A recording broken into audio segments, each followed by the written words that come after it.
Mapagpalang araw mga kabiyaya. Every day is Lord's Day.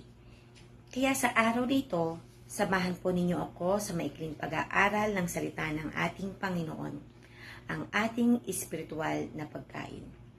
Ano ang ating espiritual na pagkain ngayon? Basahin po natin ang Galatia chapter 1 verses 11 and 12.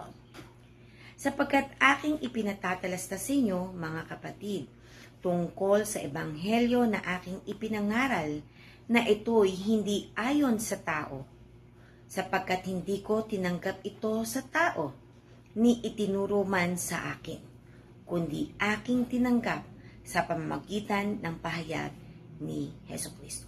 Sa Diyos po ang kapurihan sa pagkabasa ng kanyang banal na salita.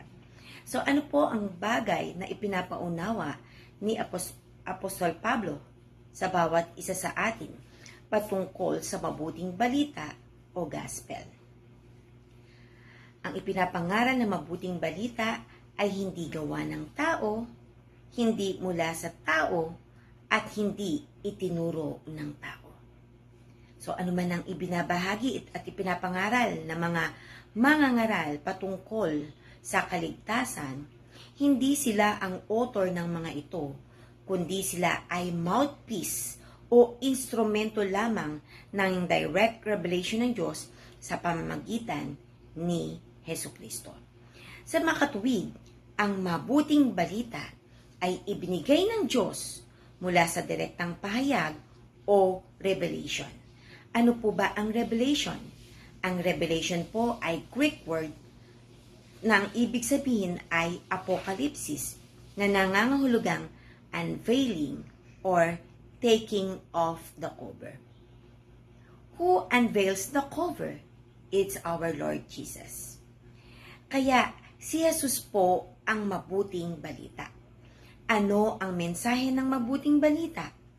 Ang gospel o ang ebanghelyo ang pangunahing mensahe ng biyaya at kaligtasan ng Diyos sa pamamagitan ni Hesukristo.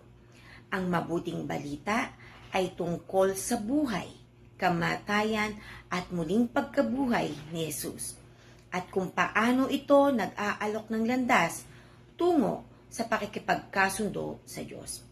Ang mabuting balita ay ang mensahe ng pag-ibig at pagpapatawad ng Diyos sa pamamagitan ni Hesukristo.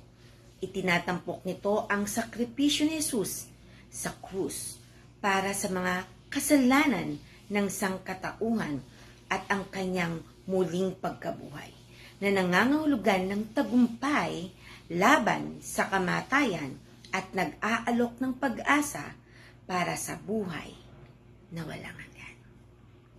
Sa Diyos po ang papuri.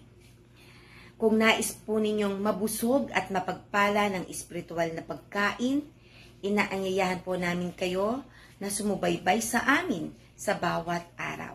Maaari nyo rin po itong i-follow, like, and share para mas marami pa ang mapagpala at maabot ng mabuting balita.